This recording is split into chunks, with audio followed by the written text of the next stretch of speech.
Celebració de la Setmana dels Majors de 65 anys aquí a Esparreguera, amb actes de tota mena adreçats a aquest important col·lectiu. Aquest dimecres 3 d'octubre del 2018, a les 5 de la tarda, tindria lloc a la sala d'actes de Can Pasqual una xerrada presentació del Consell Consultiu de la Gent Gran del Baix Llobregat, amb el tema central de l'estat de les pensions i la sanitat, dos aspectes de força incidència dins el col·lectiu de majors de 65 anys aquí a Esparreguera. Presentació de l'acte a càrrec de la Maria Vallejo, regidora de la Gent Gran a l'Ajuntament d'Esparreguera, i torn de paraules a càrrec de la Vicky Castellanos, la Mònica Chávez, el Pedro Tomàs Fernández i el Juan García. Us compartim, tot seguit, les gravacions efectuades d'aquest important acte celebrat aquí a Esparreguera.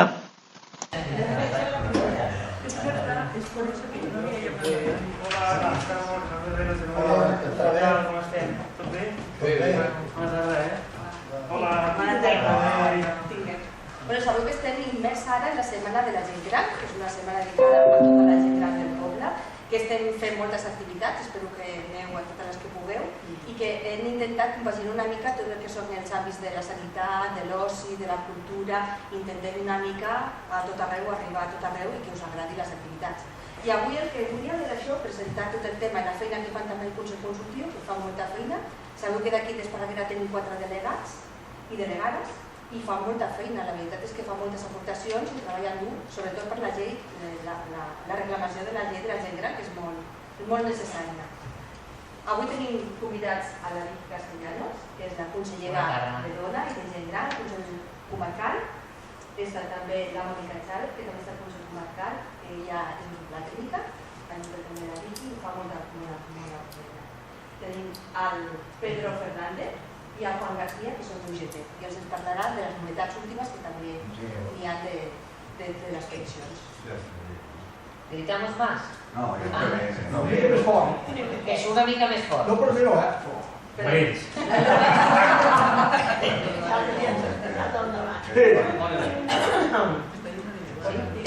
Bueno, pues buena tarde a todos y a todas. Es un placer estar de nuevo en Esparreguera. Y quiero felicitar al Ayuntamiento de Esparreguera por su interés por la Gent Gran, porque trabaja, porque uno de los, nosotros tenemos unos índices desde el Consejo Consultivo, y ver que tenéis derecho a 4 delegados y delegadas y los tenéis nombrados a los 4 y además súper activos y activas, no paran de reivindicar por el bienestar de todos y de todas, la gente mayor de Esparreguera y de los que no son tan mayores, porque luego nosotros seremos mayores y también necesitaremos todas estas mejoras que se consigan. Deciros que desde el Consejo Consultivo estamos yendo a municipios para darlo un poco a conocer. Sí que es verdad que en Esparreguera hicimos nuestra primera presentación del Consejo Consultivo y la verdad es que por eso también lo recordamos con mucho cariño. Deciros que desde allí estamos trabajando y seguiremos trabajando, como no es por las pensiones, por la brecha de pensiones, por la sanidad, por muchas cosas que nos hacen falta hoy. También os quería explicar un poquito, digamos, por qué se trabaja lo que se trabaja, quién lo decide. Y lo deciden los delegados y las delegadas, porque ellos son los que desde abajo nos dicen hay esto por mejorar, hay lo otro. Igual Mónica, por la parte técnica, trabaja, busca información, contactamos con expertos y expertas para que nos traigan toda la información y todo lo que podemos, digamos, pedir desde el Consejo Consultivo. Porque es cierto que es un Consejo Consultivo, que lo que podemos hacer es reivindicar, pero lo que intentamos es que aparte también se nos haga caso y las cosas lleguen a buen fin, como es el caso de la ley de la Gent Gran, que fue una reivindicación de los delegados y delegadas, fue a todos los, a todos los partidos del Parlamento, lo cogió PSC, se votó en el 2016, en junio del 2016. La verdad es que fue una moción que se aprobó por unanimidad, cosa de la que estamos muy orgullosas. Y ahora, a trabajar en ella y esperemos que se desencalle el tema porque la tenemos parada desde julio del 2017, que se aprobó la primera memoria. No hemos vuelto a saber de cómo está. Seguiremos insistiendo y seguramente que vuestros delegados y delegadas os dirán en qué situación se encuentra el trámite de la ley. será una cosa que creo que en beneficios de la gent gran de Cataluña. ¿Pero de qué cosas trata? Bueno, pues ahí, ahora lo explicará Mónica, lo que queremos que recoja esa ley, por lo que creemos que es necesario que sea. Y nada, muchas gracias, os dejamos con lo importante que os hablarán de lo que es el Consejo Consultivo Mónica, y Pedro y Juan pues de pensiones y de salud, que son dos cosas muy importantes también. Muchas gracias.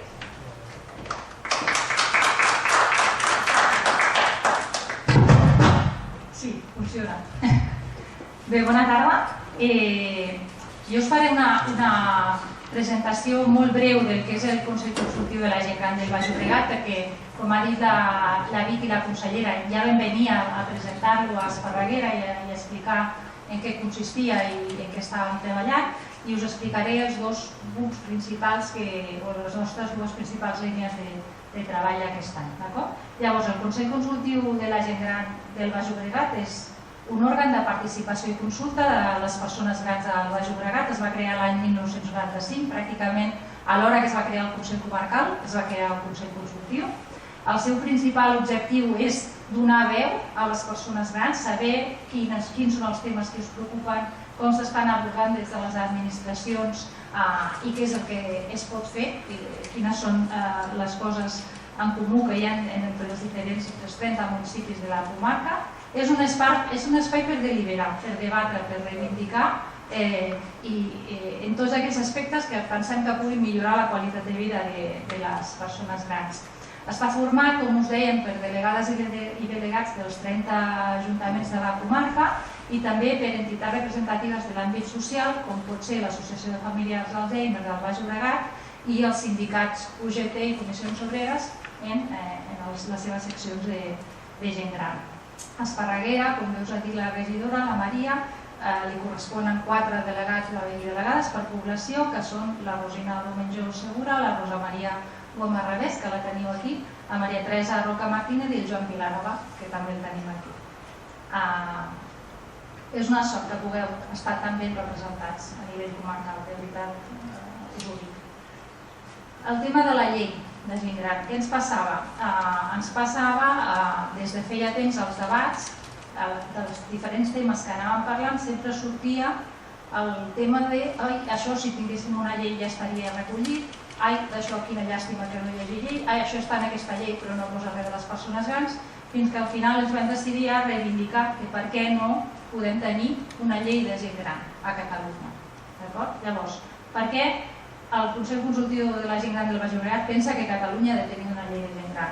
Pensem que és un, primer de tot, just i necessari reconeixement a la importància i contribució a la societat de les persones grans, ni més ni menys. Per acabar amb aquesta invisibilitat que teniu les persones grans a nivell institucional i normatiu. Vull dir, si mireu subvencions, si mireu polítiques públiques, si mireu mil coses que estan principalment adreçades a la gent gran, enlloc surt gent gran. Encara que sigueu els principals usuaris, sou com invisibles. Per avançar cap a una visió no assistencial, per no equiparar sempre a que les persones grans sou consumidores o usuàries de serveis socials, de sanitat, no. Sou molt més que això, perquè aquest document, que és l'únic que tenim perquè fa els drets i deures de la gent gran, que es diu la Carta de Drets i Deures de les Persones Grans, es trobin recollits en una llei que els garanteixi, perquè ara mateix és un document que va fer fa anys el govern de la Generalitat i que no es compleixen, en molts casos s'obvien. Altres lleis, perquè tenim altres lleis aprovades amb gran consens, com per exemple la llei dels drets i oportunitats en la infància i l'adolescència o la llei de polítiques de joventut. Tenim els joves com a tal, com a col·lectiu, tenen una necessitat en una llei de joventut. Els infants tenen una llei d'infància i la gent gran, que no té necessitats específiques, doncs pensem també per això que ha de tenir una llei. I després també per l'oportunitat que suposa el poder introduir... No m'escolteu? No? Més fort. Més fort. O potser més a prop. O potser més a prop, les dues coses, va. Per l'oportunitat, ara sí?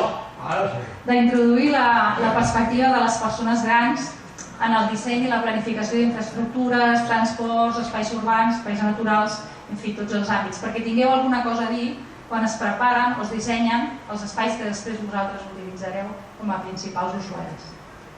Llavors, aquesta és una de les línies de treball. Com us deia, la Vic i la llei van portar la proposta al Parlament de Catalunya, tots els grups polítics la van aprovar per unanimitat al juny de l'any 2016, fa més de 2 anys ara ja, i no tenim, està aturat. No sabem ni què està fent la Generalitat, ni si l'entoma el govern, estem fent seguiment, però no tenim notícia de que estigui endavant. I per això la reivindiquem i la continuarem reivindicant fins que la tinguem, perquè pensem que és necessari. Una altra de les línies de treball que hem encetat aquest any al Consell Consultiu és de col·laboració amb els síndics de greuges de la comarca. Els síndics, tots sabeu que hi ha el síndic de greuges de Catalunya, però després hi ha municipis aquí a la comarca, hi ha 5, que tenen el seu propi síndic de greuges. I llavors ens hem reunit amb tots ells i ella, que tenim una síndica a Sant Boi, i quan vam veure per veure en què volíem col·laborar en temes de gent gran, i els vam preguntar de les queixes i de les reclamacions que ells tramiten, quins són els temes principals que afecten a la gent gran. Llavors ara just l'hem rebut aquesta setmana, els síndics han publicat aquest informe amb motiu de l'octubre i nosaltres ara ho traslladarem al Consell Consultiu per veure què podem fer amb tot això, perquè en la majoria de casos són temes que ja estem treballant o hem treballat fa poc al Consell Consultiu. Per una banda, la dependència, el tema de la llei de la dependència, moltes queixes que arriben als síndics venen d'aquí, la sanitat, que és un dels temes que tots dos tractarà aquesta tarda al Juan, que és un gran coneixedor i us donarà molta informació. Els tràmits, la dificultat, això és una cosa que potser no teníem o jo no coneixia tant, que hi havia aquesta dificultat per fer tràmits per la gent gran. De vegades són molt enrevessats, de vegades requereixen un gran coneixement de com funcionen les xarxes, de com funcionen els portals electrònics, les seus electròniques dels ajuntaments i tot això, i moltes vegades aquests tràmits exclouen o fan molt difícil que la gent gran pugui dur-los a terme sense ajut o sense... és bastant complicat el tema de tràmits. El tema de subministraments de serveis bàsics, el tema de la pobresa energètica s'ha parlat moltes vegades, sabem que s'està fent coses a nivell local, a nivell d'ajuntaments, a nivell d'àrea metropolitana, però és evident que falta molt per fer. La bretxa digital, podríem lligar-la amb els tràmits, de com tot tendeix, tot el món tendeix a passar per lo digital, per internet, per les xarxes, i no es dona o no tothom té prou coneixement com per fer servir aquestes eines.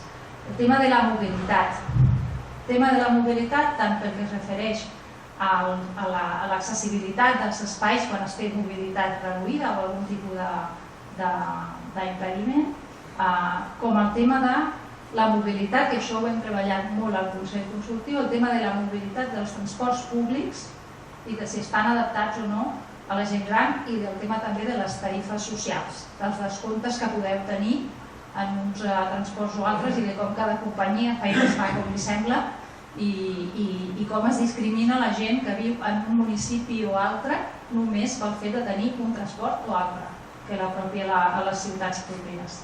I el tema del maltractament, he deixat una C aquí, el tema del maltractament a les persones grans, que és un tema que vam treballar també molt l'any passat i que arrel d'aquest treball es va posar en marxa al Consell Comarcal un servei especialitzat que porta ja uns mesos treballant, que atén els casos de maltractament a les persones grans. Atenen les persones grans, els familiars, els professionals que les atenen que necessiten algun tipus d'orientació. Aquest servei ja està en marxa i també intentem visibilitzar molt, sobretot el juny, el 20 i alguna de juny, ara no sabia el dia exacte, és el dia contra el maltractament a les persones grans, i llavors intentem a través d'aquest dia conscienciar i posar-li cara i números a aquesta realitat que existeix. I ja està.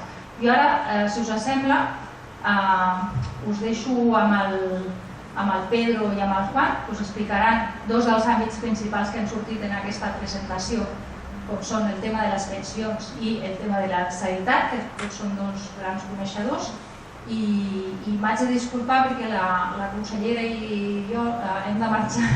La consellera és consellera també de dones, estem organitzant el 5è Congrés de Dones del Baix Llobregat i aquesta tarda hi ha un acte important sobre això i hem d'estar a les 7 d'Esplugues i em sembla que està la carretera una mica complicada i no us podrem acompanyar. Però us deixem amb el Pedro i el Juan, serà ben interessant la xerrada segur. Gràcies.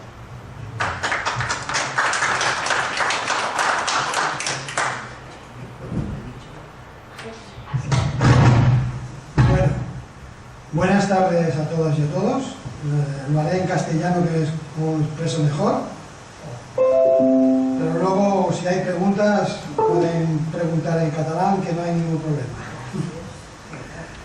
Voy a comenzar primero agradeciendo al Ayuntamiento de Esparraguera el que nos hayan invitado hoy aquí y también a los delegados y delegadas del Consell, porque gracias a ellos pues puedo venir aquí, que es la segunda vez que estoy aquí hablando del tema de las pensiones, y espero que si ya con la primera había dudas, pues que hoy las dudas que hayan se puedan quedar claras y clarificadas.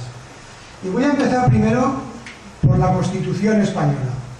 La Constitución española, el artículo 50, dice que los poderes públicos garantizarán unas pensiones adecuadas y periódicamente actualizadas. Y eso desde el año 2013 hasta este año no lo han cumplido. Desde que entró el PP hasta que se fue. Lo digo para que luego sepáis quién y quién. Por consiguiente, la pensión es un derecho, no es un privilegio. Es un derecho. También deciros, y después lo desarrollaré, que a pesar de lo que están diciendo en los medios de comunicación y en todos los sitios, que las pensiones no son sostenibles, nosotros desde UGT y más decimos que sí son sostenibles. Y luego explicaré unos datos de por qué son sostenibles, aunque escuchéis y os bombardeen por todos los sitios de que no son sostenibles. Las pensiones en España son sostenibles. Voy a empezar por el Pacto de Toledo, que también es una de las cuestiones que sale mucho en los medios de comunicación, pero que desconocemos, o mucha gente desconoce, qué es el Pacto de Toledo. El Pacto de Toledo se crea en el año 1995 y lo forman los partidos políticos que están en ese momento en el Congreso de los Diputados. A su vez hay una mesa paralela donde está la patronal, los sindicatos y el gobierno. Van ligados. Pero el Pacto de Toledo, cuando se crea, una de las funciones es que más o menos cada 5 años hace una serie de recomendaciones. Es decir, el Pacto de Toledo en sí no hace leyes, hace una serie de recomendaciones que luego van al Congreso de los Diputados y al Gobierno y las hacen suyas. Lógicamente, si esas recomendaciones están consensuadas en el Pacto de Toledo por todos los grupos políticos, lógicamente se van a llevar a cabo. Normalmente, es decir, desde el año 95 hasta el año 2012, el Pacto de Toledo funciona bien. Hay consenso, las recomendaciones se hacen suyas en el Congreso y salen adelante, hasta el año 2012. En el año 2012, cuando entra el PP, como tiene mayoría, pues decide, por su mayoría, de que quita, por ejemplo, el tema del IPC, que era el que había hasta entonces. Aprueba unos decretos leyes, que voy a explicar dos. En el año 2013 hace 2 decretos leyes, que es primero en marzo, lo digo por si alguien quiere luego mirárselo por internet, es el 5/2013, ley del 16 de marzo, que se refiere a las jubilaciones anticipadas. ahí penaliza a las personas que se van antes, las penaliza. Es decir, si antes, y pongo un ejemplo, si antes te penalizaban con un 6%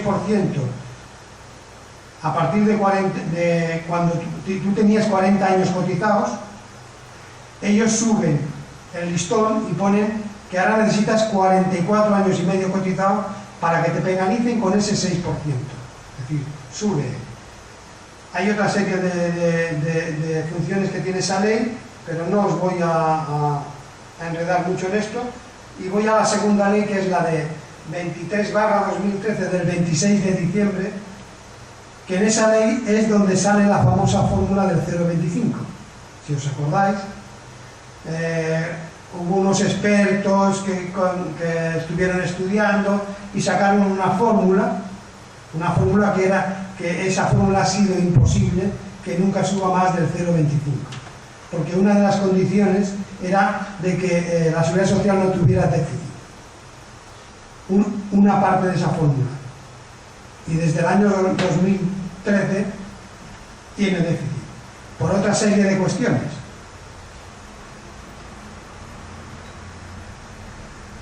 Incluso con esta fórmula de esta ley del año 2013, hasta el Banco de España decía que era imposible que subiera más del 0,25 hasta el año 2050, con lo cual nos condenaba a todos los pensionistas a perder poder adquisitivo. Dentro de esa misma ley hay una segunda parte, que es el famoso factor de sostenibilidad que habéis escuchado hablar, y que eso va más para los futuros pensionistas, que iba a entrar en vigor en el 2019, pero que ahora ya no va a entrar en vigor en el 2019, sino de momento se ha retrasado hasta el 2023. Que sepáis que nosotros estamos por la derogación tanto del famoso factor de sostenibilidad como de la famosa fórmula del 0,25, que todavía no está derogada, porque lo que ahora mismo hay encima de la mesa es que en los presupuestos generales del Estado se ha subido la pensión en 1,35, más el 0,25 es el 1,6. Pero la ley sigue estando. Lo que pasa que con la entrada de este gobierno, y bueno, también había parte que había un acuerdo con el PNV, entre el PP y PNV, de que se subiera el IPC al 1,6 con los presupuestos generales del Estado de este año. Pero que sepáis que, según y está establecido, en los presupuestos generales del Estado se sube el 1,6, como subieron el 0,25 es el 1,35, que lo habéis notado en la subida del mes de agosto. Ahora, después hablaré un poco más también de este tema, hablaré un poco más. Para el año 2019, y si se aprueban los presupuestos, que esto es otra, este gobierno tiene previsto que suba también el IPC, el 1,6. Y además, si no cambia la cosa, y si no sale ninguna cosa por ahí rara, será sobre el IPC real. Quiere decir que este año, si el IPC supera el 1,6, todo lo que supere el 1,6, en enero habrá una paga. Como había antes, lo que había antes volverá. Pero está en los presupuestos generales del Estado, y lo recalco, que la ley sigue estando, no se ha derogado. La ley sigue estando con el 0,25. Comentaros también que con las nuevas fórmulas que hay de las pensiones, antes más o menos uno podía calcular cuánto era su salario, su pensión, cuánto iba a ser su pensión. Más o menos el 80% del último salario que viene a cobrar el último mes. Eso era, más o menos podías calcular así por encima lo que te iba a quedar de pensión. Pero con estas nuevas leyes que hay, porque pensar que ahora, por ejemplo, ya no son los últimos 15 años de cotización, sino que el año que viene serán 22 y en el año 2022 serán 25 años que cogen de cotización, y la previsión que está por ahí danzando es de que sea toda la vida laboral. Bueno, pues el salario, tu último salario, pues calcula entre un 50 y un 60, un 70 por ahí, menos de un 60, con el tema del factor de sostenibilidad, es decir, la esperanza de vida, que ahora está aparcada, pero está hasta el 2023, que a partir de 2023 no sabemos lo que pasará. Nosotros hablamos de derogación, pero los que están ahí no hablan. Pues entonces el salario, la pensión puede ser de un 50% para los futuros pensionistas. Está claro que el futuro de las pensiones es uno de los principales retos que afronta la economía española, de ahí la importancia del consenso en el Pacto de Toledo. Es muy importante que todos los grupos políticos lleguen a acuerdos, porque eso será la supervivencia de las pensiones y que perduren para los que vienen después. Pensad una cosa, que hasta el 2011 la Seguridad Social había tenido superávit y estábamos en un periodo de crisis desde el 2008. Hasta el 2011 seguía habiendo superávit. ¿Por qué digo esto? Porque en el 2012 sale la famosa reforma laboral. La reforma laboral, eso ha implicado que las cotizaciones a la Seguridad Social bajen pues a más de la mitad. Y eso implica que luego tenga déficit la Seguridad Social. Luego os contaré un caso.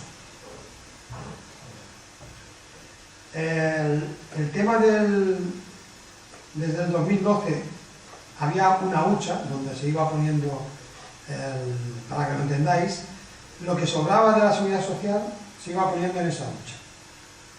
Bueno, pues en el año 2012 llegó a tener 68.000 millones de euros, que se dicen así pronto. Pues ahora quedan 8.000 millones de euros. Es decir, en el periodo del 2012-13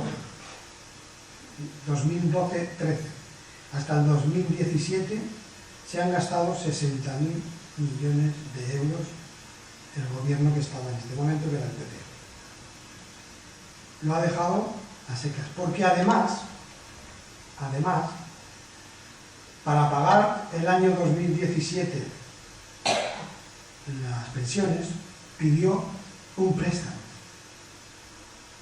Es decir, pidió préstamo. La Seguridad Social le pidió un préstamo al gobierno, es decir, el Estado da un préstamo a la Seguridad Social de 15.000 millones de euros, cosa inaudita hasta ahora y que no concuerda. Como el gobierno presta al mismo Estado, se presta, ¿no? Es decir, o es que el gobierno presta al ejército dinero, ¿verdad que no presta?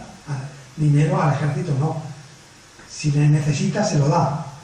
Pues en este caso dio un préstamo, con lo cual la Seguridad Social tendrá que devolver ese dinero, es decir, todos tendremos que devolver ese dinero. Eso sí dijo, no pongo intereses, ¿eh? Es decir, encima con cachondeo dice, no os pongo intereses, me pagáis la cantidad, además en una serie de años, con lo cual eso implica que durante este periodo de años tendrá déficit, porque es un dinero que debes. Entonces, si es un dinero que debes y no hay dinero, pues déficit. Para este año había previsto y está previsto en los presupuestos generales del Estado otro préstamo de 10.000 millones de euros para pagar las pensiones. Y todo eso para no tocar esos 8.000 millones que quedan, porque entonces ya no quedaría ninguno. Y vamos a explicar por qué hay déficit en la Seguridad Social, y creemos nosotros desde UGT y otros economistas de que no habría déficit si se aplicaran esta serie de medidas. Primera medida, derogación de la reforma laboral. Como he dicho antes, eso es lo que más ha hecho daño a la Seguridad Social. Y pongo un caso que siempre me gusta ponerlo, que es el tema de las camareras de piso, las que limpian las habitaciones en los hoteles. Pues esos tenían un convenio de hostelería que en su momento, en el año 2012, ganaba un poco más de 1.000 euros, y con la entrada de la reforma laboral entra en vigor el tema de las empresas multiservice. Las empresas multiservice cogen convenio propio, porque una de las cosas que es en la reforma laboral es las empresas podrán tener convenio propio y por debajo del convenio provincial o estatal. Con lo cual, uno crea una empresa multiservice con el salario mínimo. Y yo lo tengo en mi convenio. Salario mínimo. Si yo estaba cobrando 1.100, salario mínimo en el año 2012 era poco más de 600 euros. Como veis, baja a la mitad. Si una persona cobra la mitad, cotiza la mitad. Si cotiza la mitad, a la seguridad social entra la mitad. ¿Vale? Entonces, eso lo podéis extrapolar a más puestos de trabajo, no solo a las famosas camareras de piso. Muchos trabajos cogieron las empresas multiservice, trabajaban para otra empresa y eso hacía que bajaran los salarios. Tema importante, digo, derogación de la reforma laboral, porque eso ha llevado implícito el que baje el tema de las cotizaciones a la seguridad social. Segundo tema, subvenciones y tarifas planas. Sabéis que a los empresarios pues les dan una serie de subvenciones o los ponen en tarifas planas para que hagan contratos fijos. Y me podéis preguntar, caray, ¿y los UGT no queréis que hagan contratos fijos? No, sí, yo sí quiero que hagan contratos fijos. Pero lo que no quiero es que tú los subvenciones desde la seguridad social. Subvenciónalo desde los presupuestos generales del Estado. No desde la seguridad social.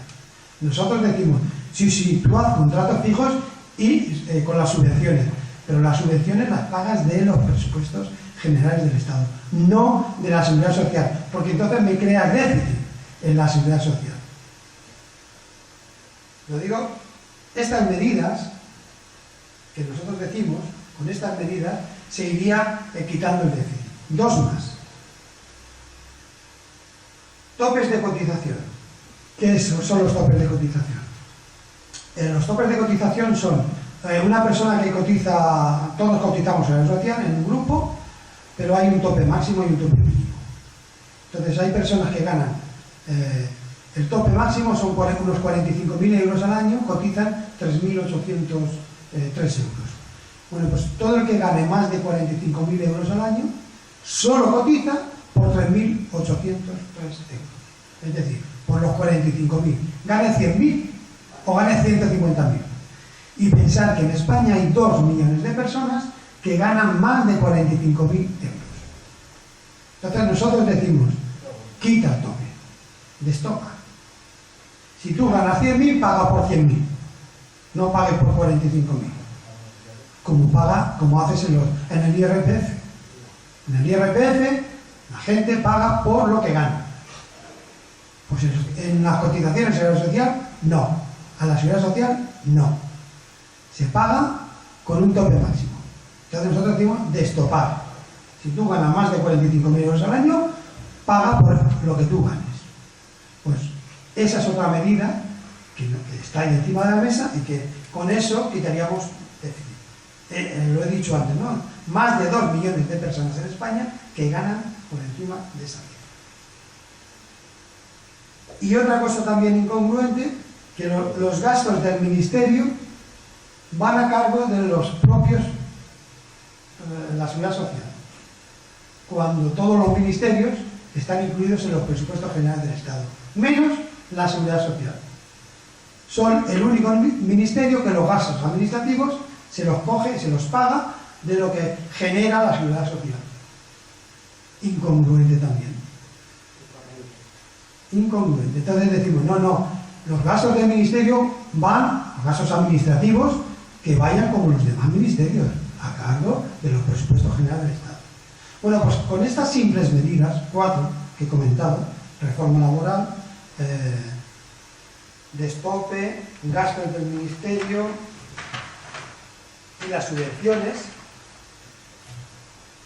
pues más o menos se podría recaudar unos 18.000 millones de euros, que precisamente es el déficit que hubo el año pasado en la seguridad social.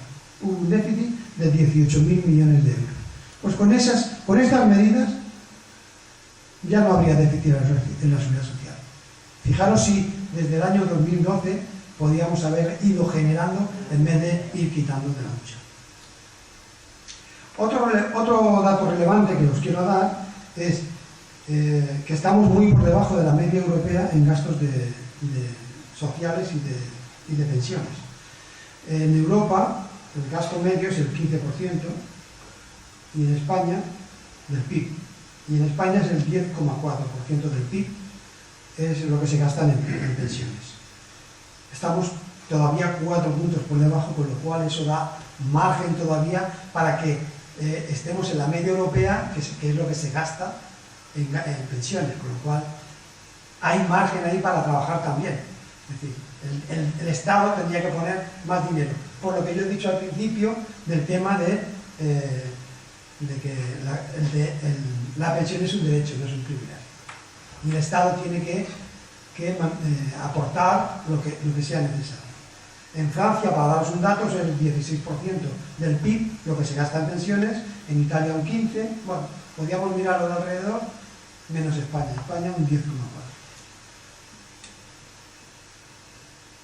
Bueno, pues con estas medidas no habría déficit, con lo cual nos olvidamos de que entre en déficit la seguridad social.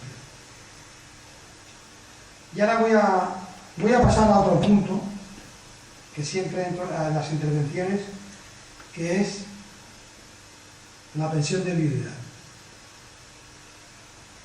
La pensión de viudedad, es decir, si ya en la brecha salarial, en el salario de hombres y mujeres hay brecha, pues imaginaros en las pensiones, pues más brecha todavía.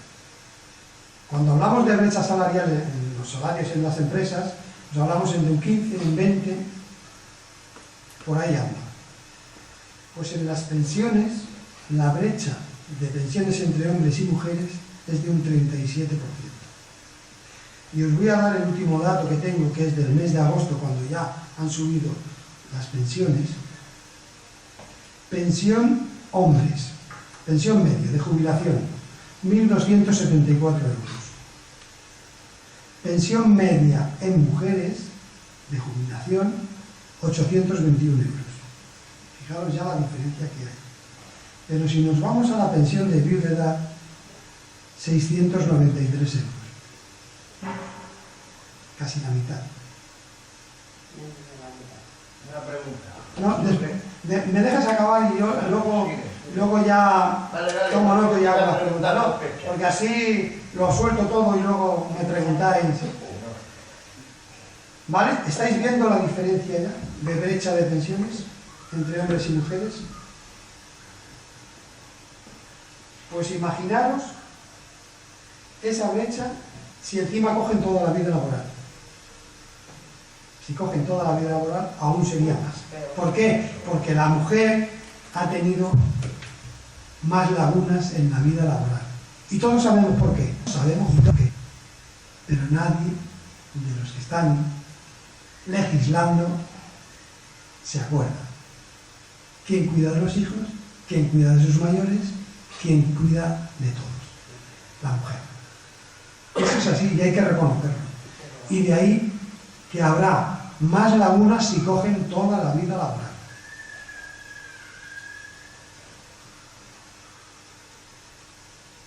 Bueno, ya también comentaros lo que se gastó el gobierno anterior en el tema del rescate de los bancos, que para eso sí que había dinero.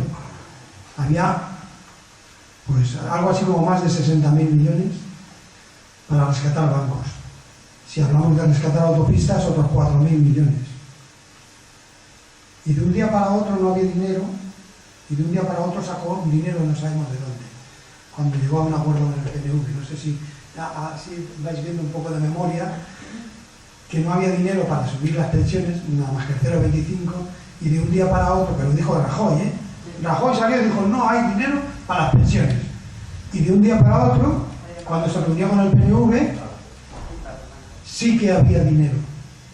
Y los bancos, por supuesto que ya hemos visto que sí que había dinero. Y para rescatar autopistas.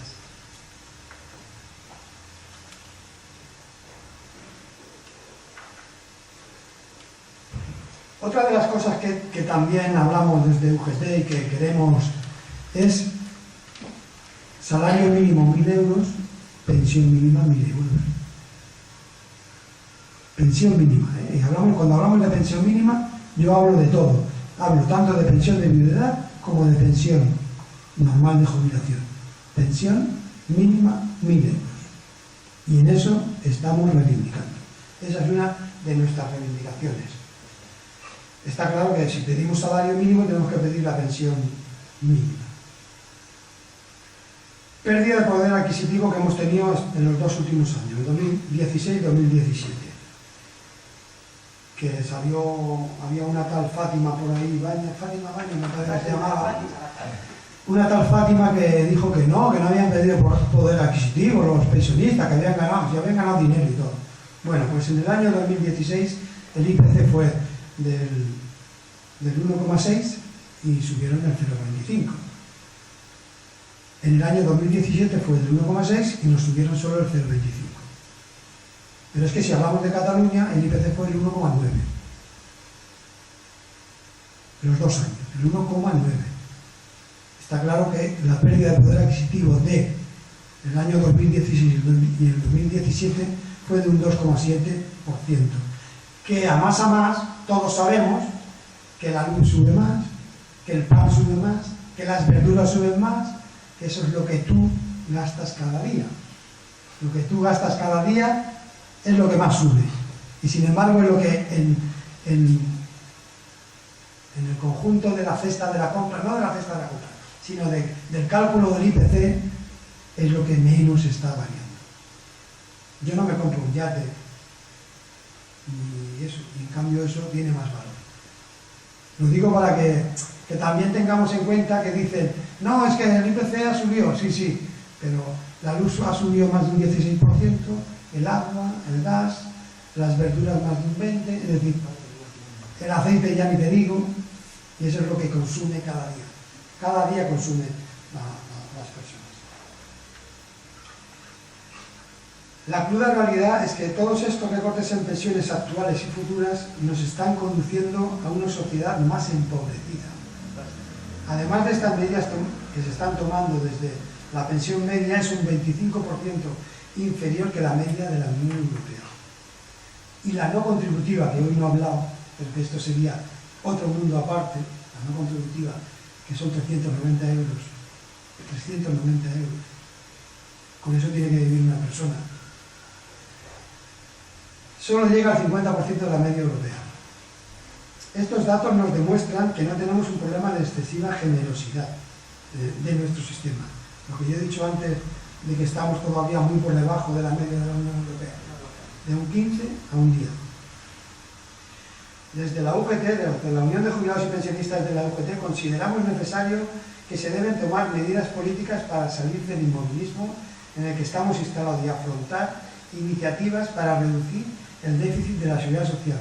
Esos 4 puntos que yo he dicho, que hay más, pero esos son 4 muy importantes, que tomando esas 4 medidas acabaríamos con el déficit de la seguridad social. Estamos convencidos de que hay soluciones, lo que falta es voluntad política. Y luego, si queréis, podemos hablar un poco, ahora dejaré a Juan que hable también, de algún tema, me pueden hacer las preguntas que creáis necesarias. Muchas gracias.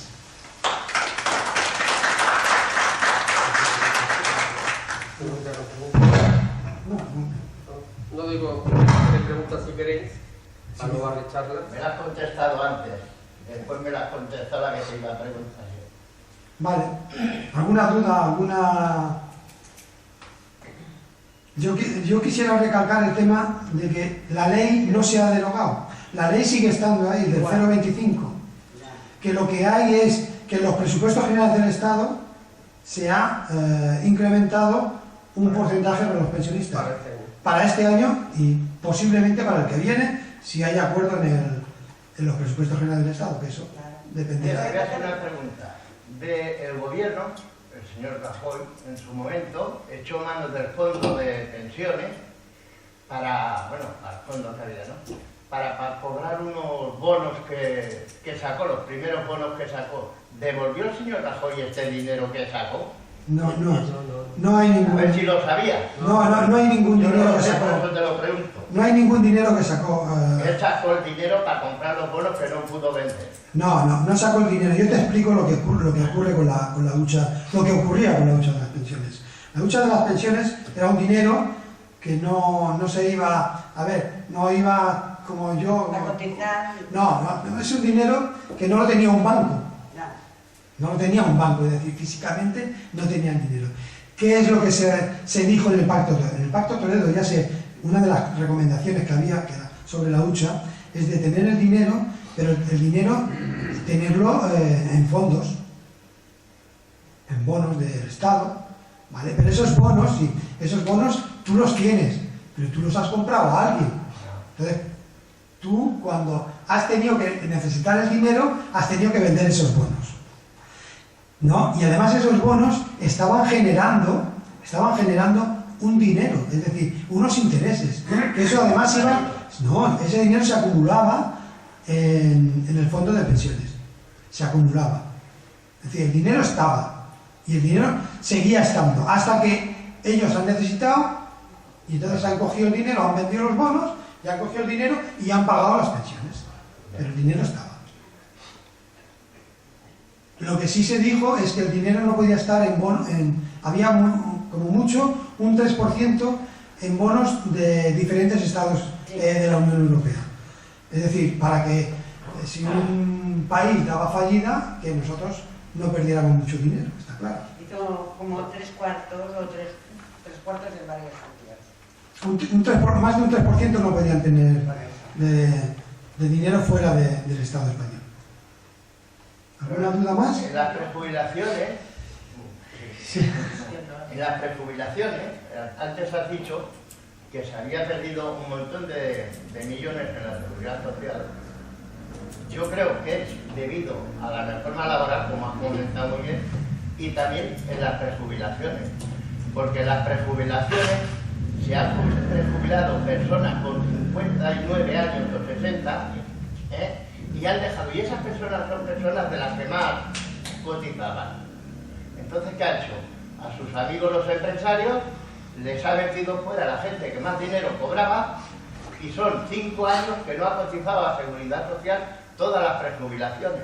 Pues se han jubilado a los 60, cosa que cualquier trabajador se jubila a los 65. Vale. Yo te explico. A ver, el tema sí que es verdad que las prejubilaciones no cotizaban, pero por otro lado, cuando tú te prejubilas con 4 o 5 años antes, tú tienes una penalización. Entonces, tu pensión baja muchísimo. Hablamos de que puede bajar desde un 24% hasta un 35-40%. Con lo cual, es decir, esa persona está perdiendo un 40% de su pensión, fijaros, que el Estado se la está ahorrando. Por otro lado, se la está ahorrando. Es decir, eso no afecta. No afecta porque lo que tú perdías por un lado, por otro lado, el gobierno lo ganaba. Porque te paga entre un 24 y un 40% menos de tu pensión que te correspondía. Y seguramente habrá trabajado 40 años cotizando. Que esa es otra de las...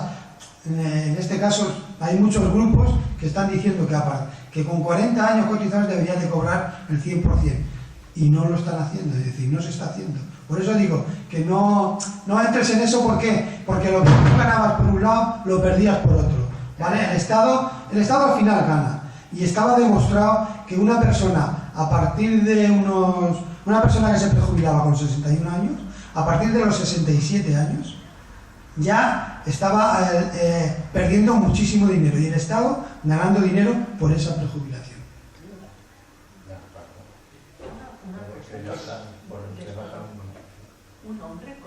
pensión de viudedad o solo la cobran las mujeres? No, la pensión de viudedad la pueden cobrar tanto hombres como mujeres, ¿vale? Y te explico. No he dado el dato, pero el 94% de la pensión de viudedad lo cobran mujeres y un 6% lo cobran hombres. Es decir, para que veas, y no he dado el dato, pero lo tengo, la pensión media de hombres que cobran una pensión es de 497 euros. ¿Pero por qué? Te lo explico. Tú puedes cobrar dos pensiones. Tú puedes cobrar la pensión tuya y la de viudedad. Pero hay un máximo. Tú no puedes cobrar entre las dos pensiones más de la pensión máxima, que está en 2.614 ahora. 2.600. Entre las dos pensiones tú no puedes cobrar más de 2.600 euros. ¿Vale? Tanto seas hombre como mujer. No puedes cobrar más de eso, pero puedes cobrar dos pensiones. No, es que no lo sabía. Hombre o mujer. Era como protección hacia la mujer, la pensión. No, pero fíjate el dato, ¿eh? El 94% son mujeres los que cobran pensión de viudedad.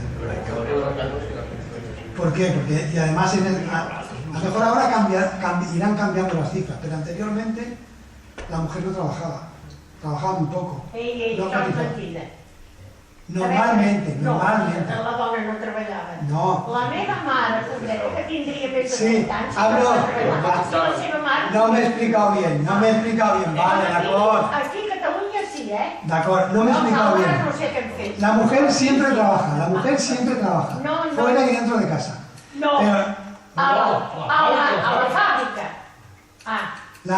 pero normalmente la mayoría de las mujeres no trabajaban. Empezó a partir de los años 60 y algo, cuando... Pero por eso hay la diferencia de la pensión de viudedad. ¿Por qué la cobran más las mujeres? Porque la mayoría de las mujeres no cobraban. Y no han cotizado. Y a lo mejor trabajaban, muchas sí, y a lo mejor incluso trabajaban en negro.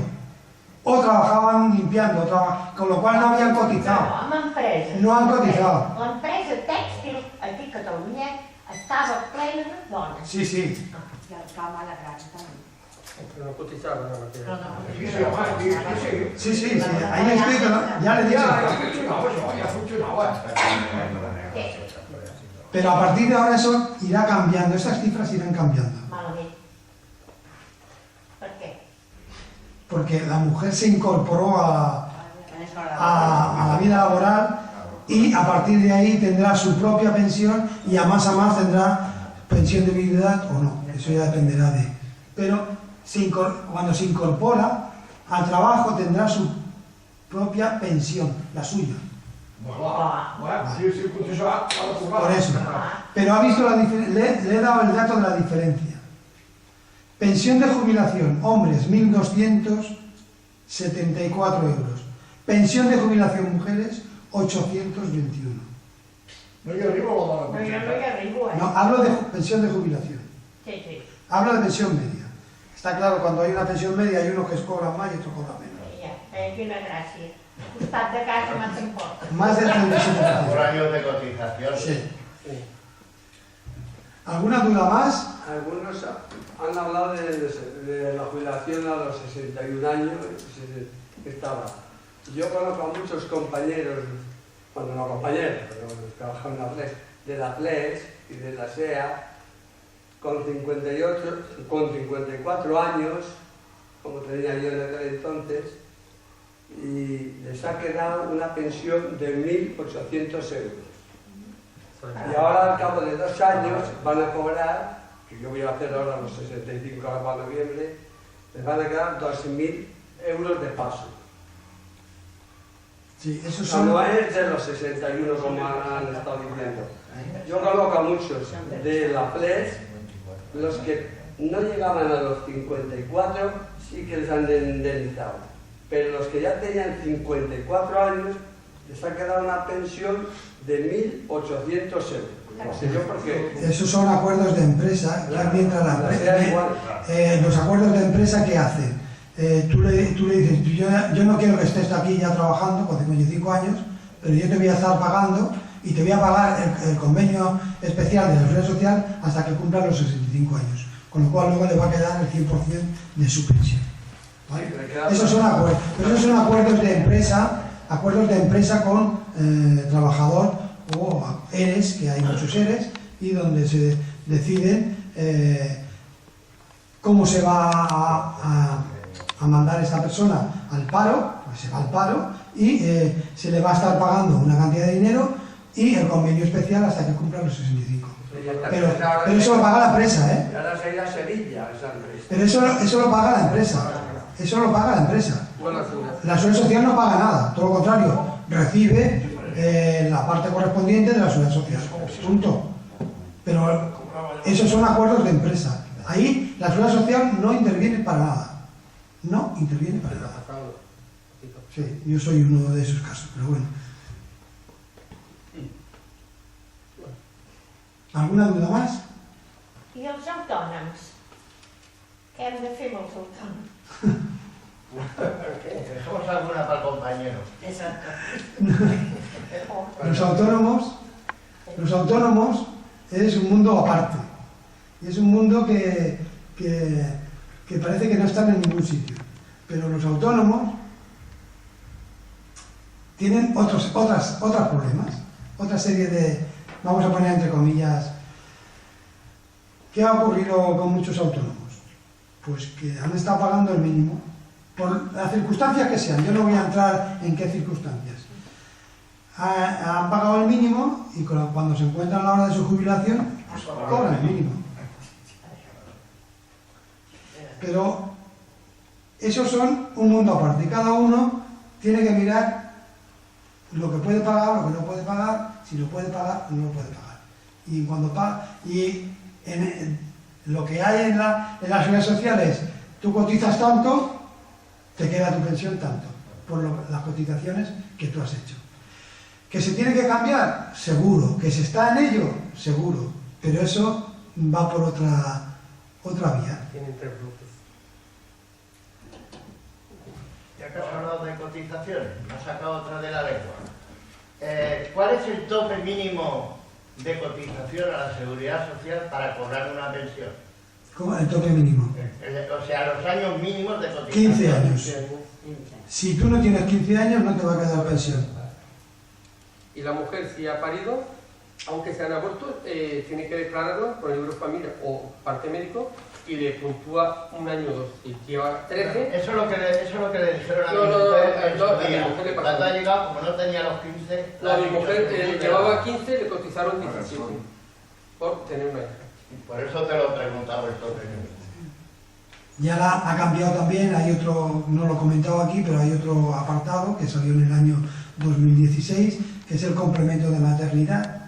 Complemento de maternidad a partir del 2016, ¿eh? Anterior no. Anterior nada. Que la mujer que haya tenido 2 hijos, se le aumenta la pensión un 5%, la que ha tenido 3 hijos un 10% y la que tiene 3 o más, 4 o más, un 15%. Eso a partir del 2016. Es el complemento de maternidad que se llama. Pero solo además, exclusivamente, para quien tenga una pensión de jubilación. Una mujer que no tenga pensión no se le da. Que tenga hijos, nada. Una mujer que tenga una pensión no contributiva, nada. Solo, única y exclusivamente, a las pensiones de jubilación. Complemento de maternidad. Muy bien.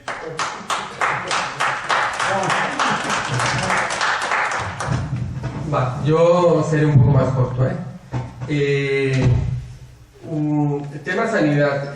Todo el mundo sabe que la sanidad en este país cada vez está peor, porque los gobiernos, tanto el de aquí como el español, pues no han aportado nada a los presupuestos, ni han invertido, ni están invirtiendo en el área sanitaria. Pero sí que es verdad que, aunque el tema sea grave, siempre el que sufre más esta gravedad somos la gente mayor, ¿Por qué? Porque tenemos más enfermedades, estamos más mal por la edad, estamos más gastados y necesitamos más asistencia de ir al médico. Por lo tanto, lo notamos más esa caída en la sanidad la gente mayor que a lo mejor una persona joven de 30 o 40 años. Pero sí quiero explicar un poco cómo está la sanidad y sobre todo aquí en Cataluña, sus diferentes apartados. Aquí existe la sanidad pública, que está reconocido por el CatSalut, que es el ICS, la residencia, todo, los cargos de médicos y todo. ¿Qué hace la Generalitat? La Generalitat hace tiempo que no invierte en hospitales públicos, hacer un hospital grande, sino que hace un pacto con los hospitales grandes que hay, como sea el Broggi, San Juan de Dios. A eso se llaman hospitales XU, xarxa de hospital de uso público. Quiere decir que ya pagan. Yo voy al médico de San Juan de Dios o voy al Broggi y es como si fuera, es la seguridad social. Pero esos trabajadores no pertenecen a la seguridad social. Tienen un pacto que el gobierno que hace, no invierto más yo en propiedades mías, pero sí doy el servicio. Luego tenemos la sanidad privada, que la que sabemos todos, las mutuas, que vas a un médico pagando y ahí te atienden.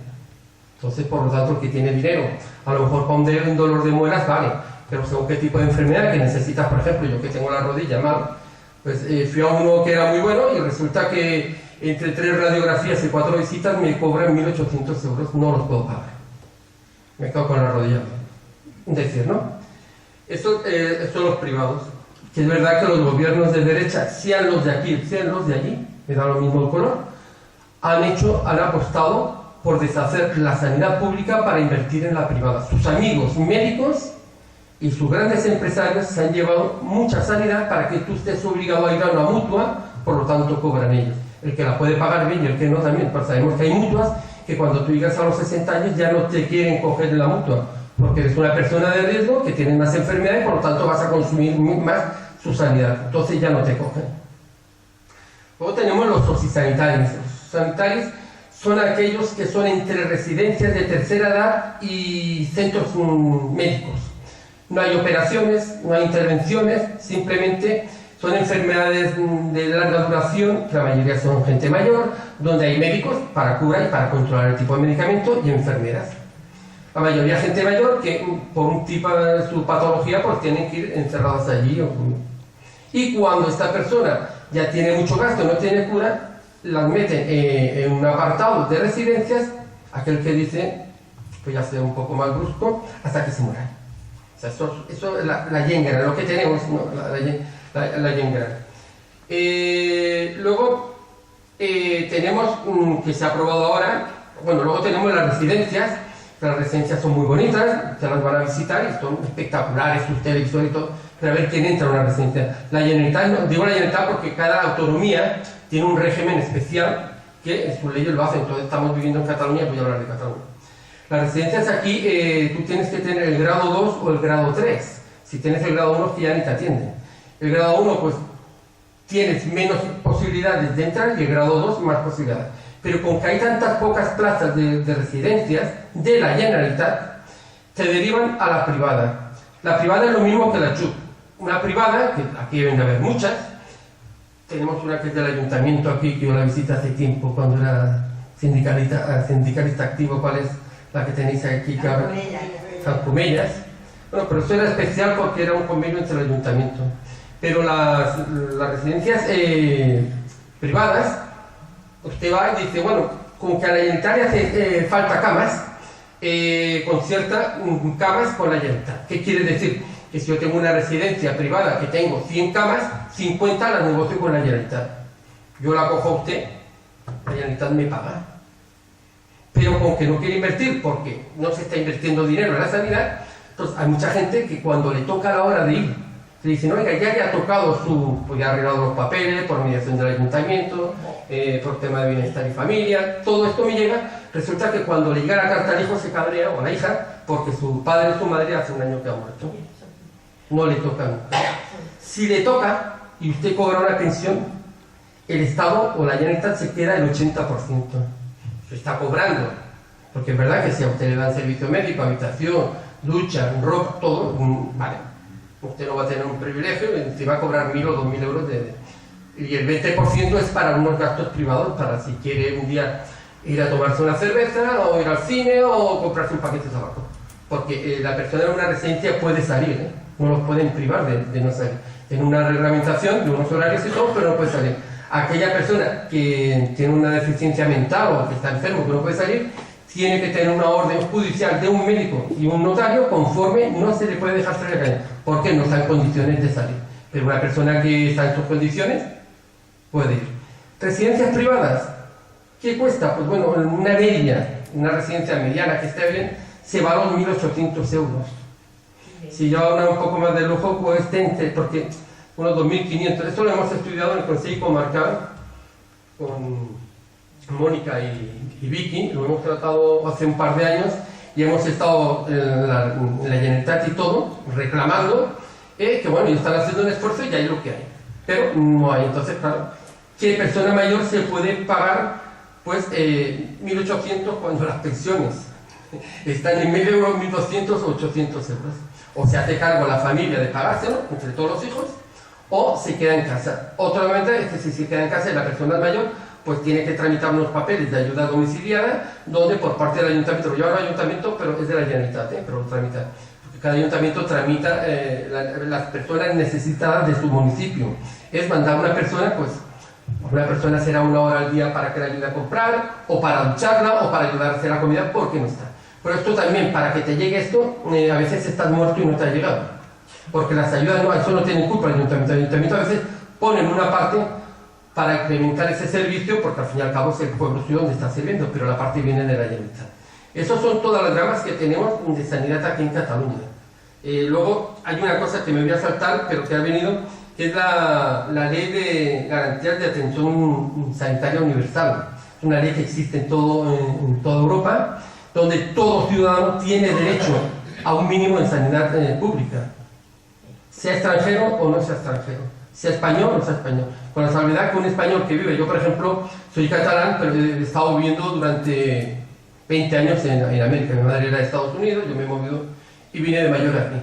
Pues por el mero hecho de ser español, con esta ley, si yo viniera aquí me tienen que atender igual que a todo el mundo, menos aquellas personas que están de otros países que vienen a hacerse la operación de estética y luego se van a asociar. Estos ya tienen un tratamiento especial. Incluso los extranjeros que no están registrados todavía, pero pueden justificar que tienen una familia durante 2 años que están acogidos con ellos, tienen ese derecho. O bien que lleven 2 meses empadronados en un ayuntamiento. Todos estos tienen derecho. Esto es que el Partido Popular, esta ley ya existía y en Cataluña incluso la habían mejorado, y con un decreto suyo que es el... A ver, que lo tenía aquí. Sí, el Real Decreto 16/2012 la retiró a todo el mundo. Claro, y dio servicio a las autonomías que le parecía de aquella manera. Aquí en Cataluña se la liquidó entera, donde aquí sí que es verdad que se hizo una pequeña trampa para dar servicio, pero al final la quitaron. Con este gobierno pues retiró de constitucional esa ley y la ha vuelto a aprobar, por lo tanto esa ley está en vigor. A los trabajadores pues, es bienvenida porque siempre no sabemos qué puede pasar. Listas de espera, porque ya he hablado de todos los hospitales y bueno, y esto de las residencias es lo que hay. Mientras se sacó una ley que la sacó el Zapatero, me parece, que era el tema de la dependencia, era una ley que está bien, ya se metió. El problema es que no había dinero para cubrirla. Y no se ha invertido, ni se va a invertir a poco tiempo dinero.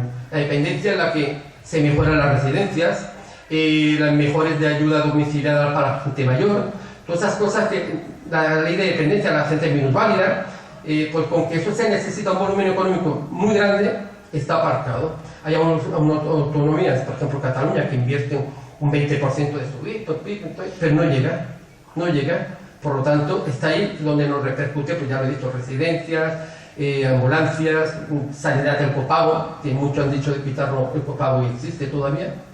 Nosotros vamos a la gente mayor, tenemos que pagar parte del medicamento.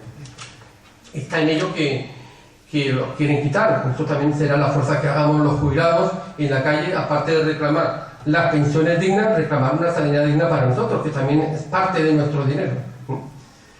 En tema de listas de espera, pues es una vergüenza, pero aquí en Cataluña todavía hay 164.000 personas, bueno, casi 165.000 personas en lista de espera, pacientes, que corresponden que al más rápido que le llegan al cabo de 180 días. una visita. Luego, en consultas externas, hay unas 14.000 personas en espera de consultas externas. Consultas externas, traumatólogo, la vista, y tienen que esperar también unos 160 días de espera, una media, pero sufre siempre, y luego daré detalles, la gente mayor.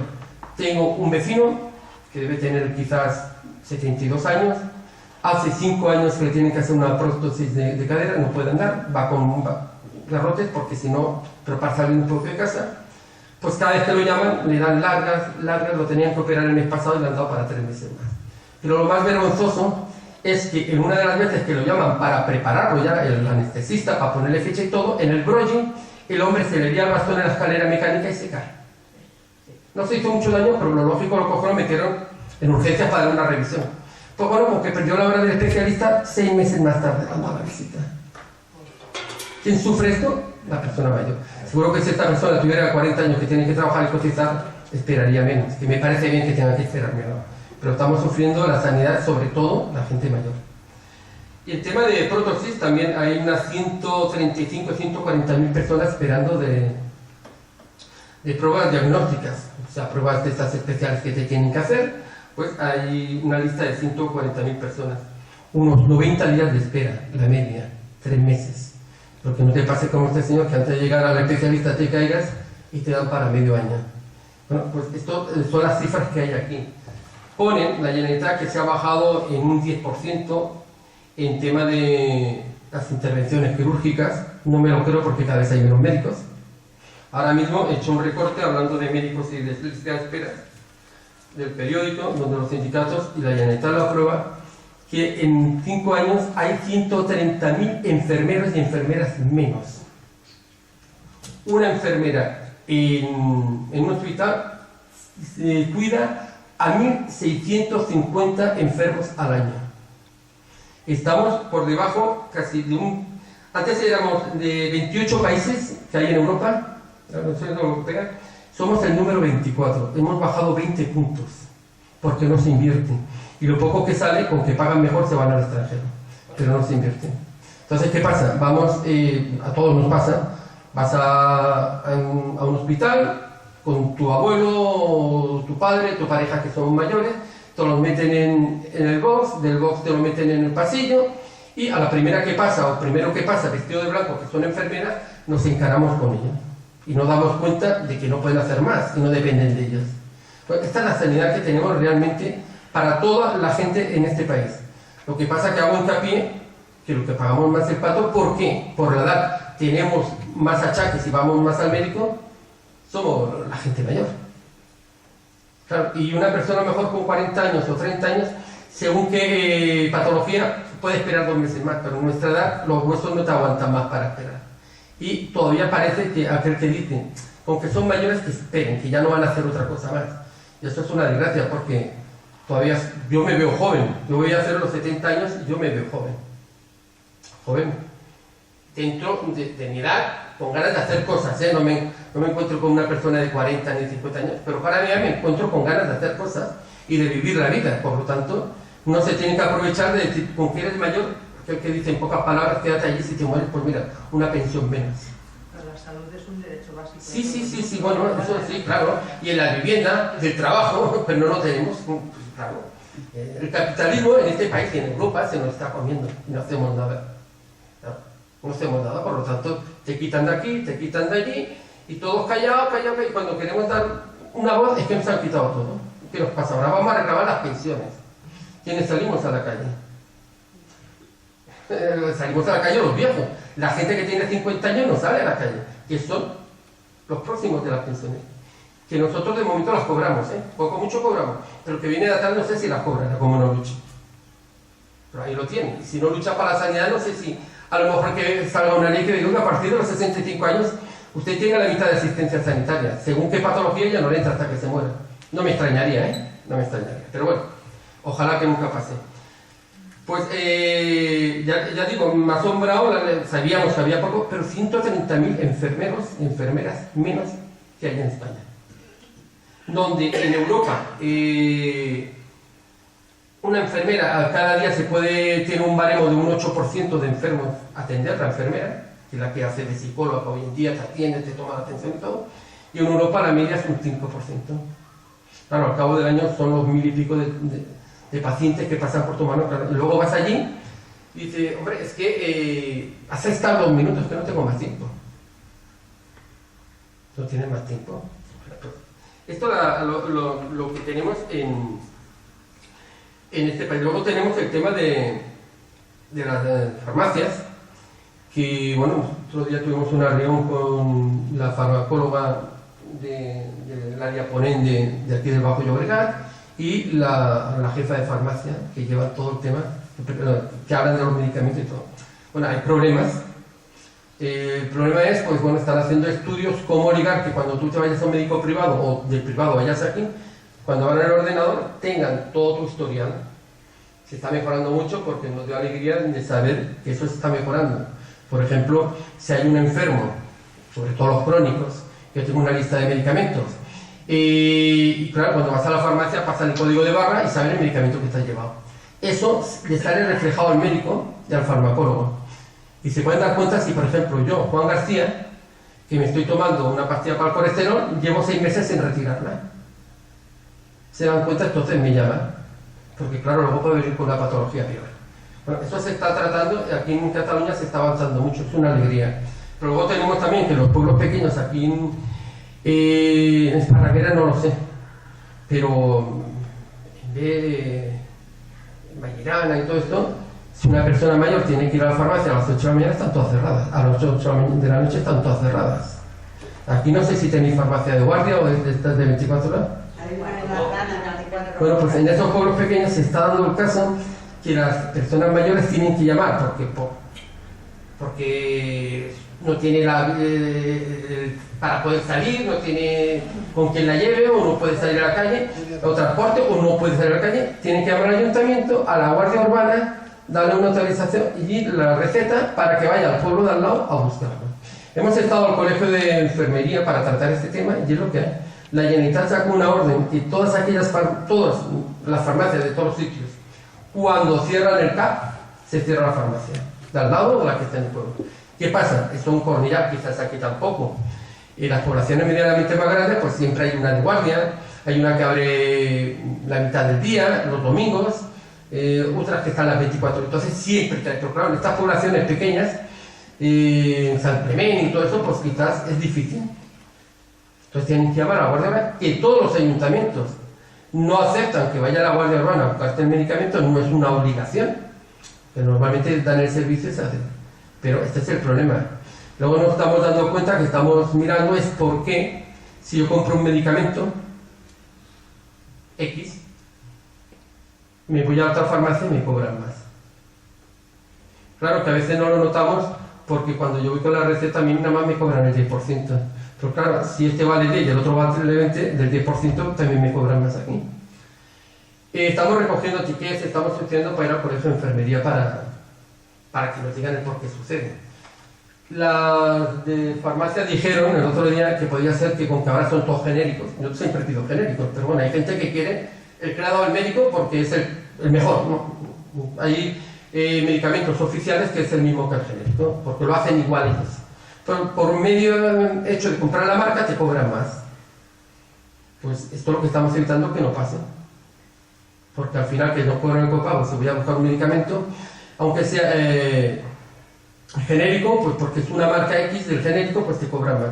Tú no te dices, bueno, ¿cuánto vale esto? Te llevas 2 o 3 cajas de lo que sea, lo que te toca esta semana, y estás pagando el 10%. Pero bueno, el 10% no es lo mismo de un 20 que de un 30 o que de un 10. Estamos trabajando un poco en el tema de las farmacias, que el año que viene me imagino que ya se habló de que vamos a mirar, porque también hay unos problemas que no sé si alguno de vosotros, sobre todo la gente mayor que no tiene mucha movilidad, tienen que hacer los trailers, que son estas cajas que te ponen los medicamentos. Bueno, pues yo tengo que tomarme a las 8 la azul, a las 6. Entonces hay gente mayor porque seguía con las cajas. Entonces las farmacias tú lo llevas y te lo preparan. Entonces tú lo llevas a casa y tú ya sabes que esta casilla es a tal hora, te lo han preparado. Pero muchas farmacias ponen resistencia para hacerlo y otras te cobran hasta 6 euros por preparar. Pero claro, si yo con el 10% me gasto 3 euros de medicamento, pero me van a cobrar 6, ellas no lo sabían y esto es un tema también de la farmacia. ¿Por qué digo todo esto? Porque al final, ¿quién va a buscar los medicamentos, tantos medicamentos a la gente mayor? Y encima se aprovechan de nosotros. Porque la persona joven por lo mejor va a buscar, no sé, un paracetamol o no sé qué, pero claro, el que se cumple mayor, que si la diabetes, que si el azúcar, que si la tensión, que si la gota, todo eso al final del mes es dinero. Pues bueno, ¿por qué se tiene que cobrar? Y si hay un servicio, ¿por qué la farmacia me va a cobrar por este servicio de prepararme las pastillas? Todo eso tiene que entrar en un paquete de la seguridad social. Pero bueno, es un poco lo que quería explicar, porque claro, la sanidad no es toda igual para todo el mundo, pero sí que si analizamos, la persona mayor es la que está sufriendo más todo esto.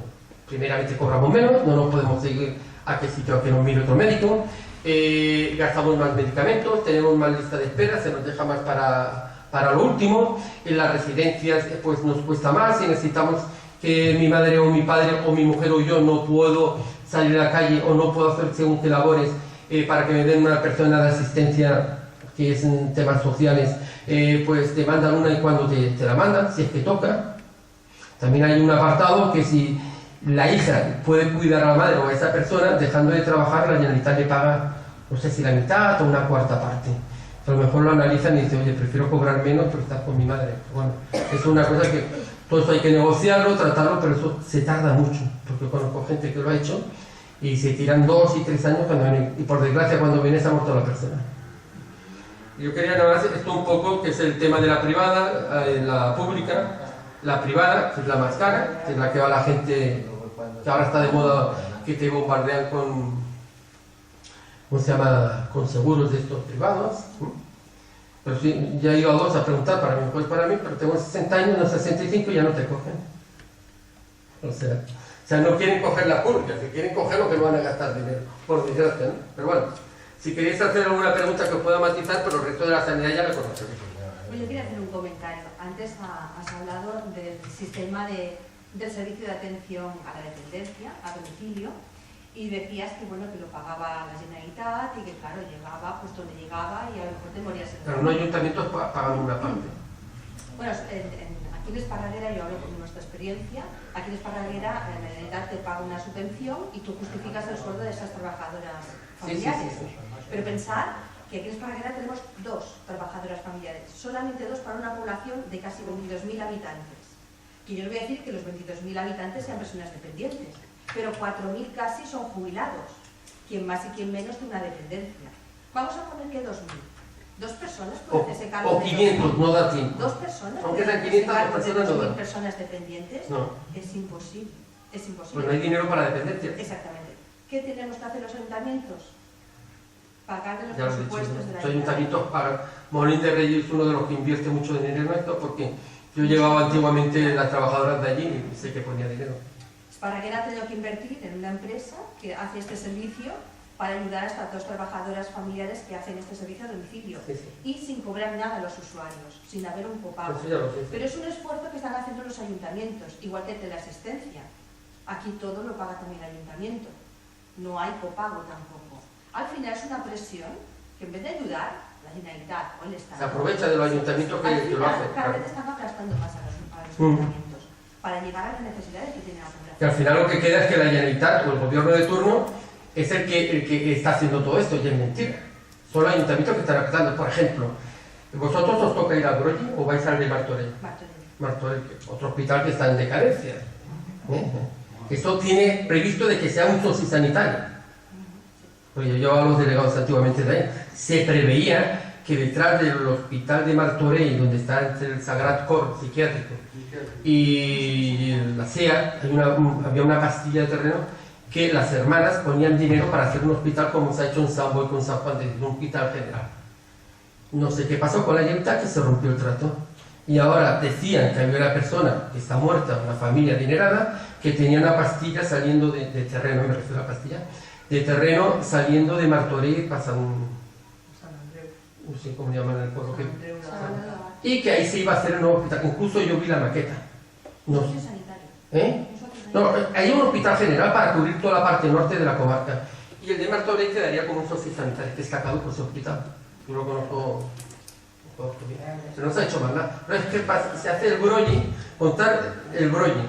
En menos de 1 kilómetro tenemos de diámetro, de distancia, tenemos el brolli, Viladecans, la Cruz Roja de Hospitalet, Belviche, el oncológico, San Boi. Y aquí arriba no hay nadie. Por eso se estaba hablando de todo esto. Pero que en el Broggi resulta que es un hospital fantástico, que hay 2 plantas vacías porque el Broggi era un hospital que tenía que suplir al 2 de mayo que lo iban a cerrar. Y al final por la presión de los ciudadanos lo cerraron. Y hay 2 plazas, los trabajadores a mitad son de allí. Está cerrado. Pero el problema de allí, Broggi, que tú vas a ir, que es un gran hospital, pues no tiene casi urgencias. Resulta que Sant Just, es el presidente del Consejo Comarcal, y hemos hablado con él, y ahora San Juan de Espí, y no sé si otros ayuntamientos han invertido casi 2 o 3 millones para que se abra la segunda planta como urgencias porque no hay urgencias. Puede ser eso, por la población que hay allí, no hay urgencias. Nada más habían 2 box, que 2 box lo tiene cualquier box, son los... Y habilitar no sé cuántas camas en la segunda planta para dar cobertura más a las urgencias. Todo eso que viene, porque ya llevan negociando con eso casi 3 años. No tienen ayuda, sí, promesas, escritos. Sanidad para gente, bueno, gente mayor es para todo, porque una urgencia es para una gente mayor y todo. Pero claro, yo cuando vengo a hablar en sitios de estos, pues bueno, un chaval joven le puede dar un ataque de apéndice o un accidente de coche, pues una persona mayor, pues 20.000 cosas que te dan en la calle, en casa. Y lo primero que haces es coger el cochito para allí. Es que no hay camas aquí, o te quedas en el pasillo o para el bicho. Es un poco lo que está pagando. Entonces lo que estamos haciendo desde el sindicato es pronunciar también, ahora que está en auge, salir a la calle a protestar la gente mayor, pues que hagamos referencia a que, oiga, sí, también hay dinero, pero también necesitamos un servicio adecuado. Y unos profesionales adecuados. Sí, sí. No, hay buenos profesionales, ¿eh? Sí, lo que pasa es que los Los que se van. se van. Claro. Porque si No, la no. media en el extranjero... Esos 130.000 son los que se han ido, ¿eh? Esos 130.000 ahí, es que se han ido, ¿eh? Se han ido. Claro. Pero es que la media de un salario de un enfermero en el extranjero son 3.000 euros. Aquí en España, una media es de 1.200 euros de un enfermero. Pues claro... ¿Te cuento? ¿Sabes lo que hace una chica que trabaja en una residencia? Hace cosas que yo cuando estaba llevando la sanidad en la UGT les prohibía si no las denunciaba. Un auxiliar de clínica, que es un título que te lo dan en 2 meses, pinchaban, entubaban, sacaban sangre. Está prohibido. Nada más lo puede hacer una enfermera o un médico. Te tiene que dar un permiso. El médico no te va a dar permiso porque si le pasa algo a esa persona le cae el pelo por la CIA. Lavar, esto. Cuando faltaba gente que tú hacías el turno noche, te vas para casa. Antes de acostarte te llamaba, oye, que me faltan 2 personas, no te acuestes y vente. Esas personas están cobrando 800 euros. Y aún van los familiares a quejarse porque es que mi padre o mi abuelo ha protestado que fulanita no le sonríe. Oiga, que esa mujer va copada de trabajo hasta aquí. No hay más trabajo. Yo he llevado a denunciar a residencias grandes estar 6 meses sin pagarle sueldo. Y la autoridad de darle la razón a la empresa que no hay dinero. Digo, pues coger la baja. Claro, se aprovechan porque en la residencia ahora ya no tanto, pero antiguamente era gente mayor, sobre todo mujeres, una capacidad de leer y escribir poco, con el hijo parado, el marido pues que era un bebedor y no trabajaba, o sea, personas que estaban pilladas ahí para esos 900 o 800 euros, y con que el dueño lo sabía, en el momento que protestabas te amenazaba, y tú a callar y allí. Ahora no, que hay mucha gente joven, gente más preparada, pero antes no podían protestar. Y la residencia actualmente son así. Cobran, yo sé porque he negociado con dueños de residentes y están entre 700 800 euros. Y trabajan, doblan días y no cobran horas extras. Claro, y entonces va el familiar y el abuelo dice, hombre, es que fulanita no me ha venido a cambiar el pañal hoy. Vale, tiene razón, te lo tienen que cambiar, pero hay que saber por qué no te lo han venido a cambiar. Pero la culpa no es de ella. Es del dueño de que no tiene más personal, que están aprovechando, porque se gana mucho dinero en la privada. Yo conozco dueños de privadas que están forrados de dinero, mucho dinero ganan. Pero bueno, todo el mundo le echamos la culpa al más débil. Deben de haber trabajadores que también se lo ven de pasar, pero la gran mayoría los he visto trabajar y Pero bueno, esto es la sanidad. Si tenéis alguna pregunta, era un global, porque claro, nada más nos fijamos en el sueldo, que es verdad. Pero claro, si cobráramos unas pensiones que nos van a subir de 2.000 euros, ya me pagaría una mutua en condiciones. Pero que no nos llega para esto. No nos llega para esto. Voy a contar una anécdota de cómo está la sanidad aquí en este país. Iba con Pedro, que somos amigos, aparte hacemos montañismo y subimos de Coibató a Montserrat con las parejas. Hacemos salidas largas de estas. Bajando, mi mujer se rompió el peroné. Una mujer con 70 años. Bajó la pobre andando 1 hora de montaña. Vamos al médico. Mi hija que ha hecho medicina la llama, la ve y dice al médico rápido, bueno, la mira, el peroné roto era limpio, le cayó bien, 2 meses y todo. Y un vecino de al lado, que era un chaval que tiene una moto, sé que se ha roto la pierna, tenía un carro, me lo dejó, lo limpié yo, bueno, por lo menos para salir a la calle. Y va al médico, la enfermera que le va a hacer una radiografía y le dice, oiga, ¿cómo tiene este carro de aquí? Pues gracias a un vecino que me lo ha dejado. No, pues se lo he dejado. Va al médico y le dice, esta señora, este carro no es suyo, que va mal y todo. Bueno, le daremos un carro. Claro, yo le daré a firmar un papel y luego devolveré bueno. Dice, no, tiene que ir a tal sitio a la farmacia de esta. Voy a la farmacia, 140 euros la silla. Cuando la voy me dice, no, si es para ti. ¿Cómo que es para mí? Sí. Y luego me cobran para pasarme una muela o ir a las gafas. Y la silla, voy yo digo, que no me pasa, voy a la inspectora del CAP y le digo, oye, me ha pasado esto. Y dice, no, la silla es para ti. Pero si era una rotura de piernas, todo lo que mi mujer ya ha hecho. Porque si es una enfermedad que va a necesitar la silla para toda la vida, y dices, oye, pues sí. No sé, mi mujer la ha visto. Es esto. ¿Qué he hecho? La he guardado, la tengo en casa, guardada en un cuarto, tapada. Ya me la han pedido un amigo que la hija le operaron de la pierna, lo voy dejando, haciendo servicio. Pero esto es lo que hay. Por eso digo que no está el tema para la gente mayor, en nada. En pensiones, en tema de dependencia, en residencias, no. Las que están haciendo residencias son los ayuntamientos. Sí. Y además los sindicatos tenéis mucho trabajo que hacer en eso, mucha presión que hacer. Y hablando de sanidad, por ejemplo, hay empresas privadas y hay multinacionales importantes que tienen en sus empresas centros médicos y están manteniendo doble escala salarial porque tienen trabajadores externos, personal médico externo y enfermería externa y personal propio, con unas diferencias salariales casi del doble. Entonces, claro, haciendo el mismo trabajo, trabajando más horas, que a un trabajador externo se le pague casi la mitad menos que a otro trabajador compañero que está haciendo el mismo trabajo, es injusto. Entonces, sí, porque eso al final recae una mala calidad también al trabajador, al usuario. Entonces, yo creo que ahí tenéis también que insistir mucho los sindicatos y aplicar. Te contesto, he dado la explicación de las empresas multiserveis. Las empresas multiserveis se crean a partir del 2012 con la reforma laboral. ¿Qué implica eso? Pues lo que tú has contado. Lo que yo he contado de las canalidades de piso, que antes trabajaban en el hotel, cobraban del hotel, con el convenio del hotel, convenio de hostelería, y entra en 2012, empresa multiserveis, crea una empresa externa, X, a lo mejor el mismo del hotel, crea una empresa externa y dice a la trabajadora, tú ahora trabajarás aquí, pero vas a ganar la mitad, que es lo que tú me estás contando, y yo he dicho, eso lo puedes extrapolar a todos. Y anterior. Tú montas una empresa y pones gente para fregar, gente para barrer, gente para médicos, y cada uno le hace el servicio de lo que trabaja, pero tienes un convenio para todo igual. Claro, si yo voy al clínico, al apartado tal, porque necesitan 10 médicos o 10 enfermeras, el clínico tiene sus trabajadores, pero el servicio que ha contratado ya te lo tendrá tú con tu empresa. Eso es lo que está diciendo. Esto existe, pero no en la sanidad, en todo tipo de empresas, en la SEAT y en todos los sitios. ¿Sí? Las tienes desde los bomberos hasta la sanidad. Y bueno, los bomberos tenemos aquí en Coibató, tenemos conozco a voluntarios que trabajan en el ayuntamiento, lo pueden hacer voluntarios. ¿Qué pobre? Dice, no, a veces me pagan la comida. Y se tira todos los domingos en la montaña salvando gente.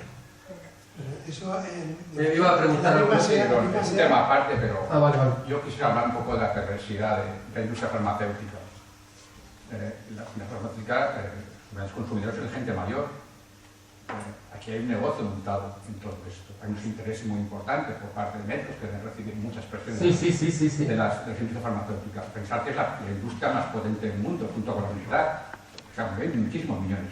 Los laboratorios. Laboratorios, exacto. Es que hay un triángulo, ya lo hemos hablado. Enfermedades que se han creado por ellos. Se ha demostrado, los científicos lo han probado. La gente mayor en este caso es el gran consumidor de medicamentos.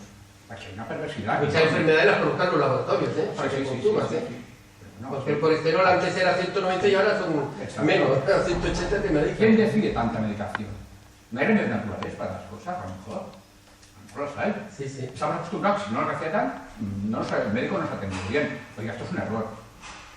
¿Hinchándome de pastillas puede estar mejor? No, sé que es un tema aparte, pero... No, entra en todo el ámbito sanitario. Y hay el triángulo que es médico, hay laboratorio, médico y farmacia. Hay farmacias que tú dices, es que me ha recetado el médico este tipo de medicamento y nada más está en una farmacia.